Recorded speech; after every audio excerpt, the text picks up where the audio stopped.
Go to the Partner Centre and click on Sales.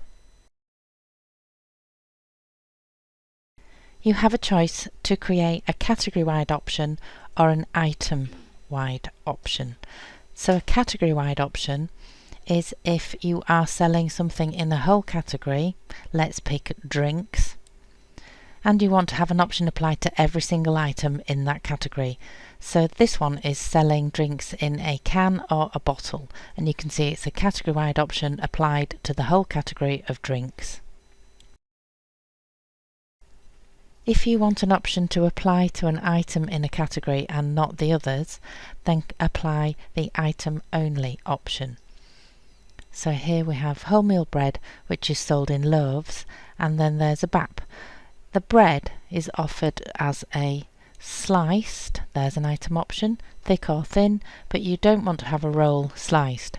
So the merchant has applied an item option only to each one instead of applying it to the whole category. Hope that makes sense.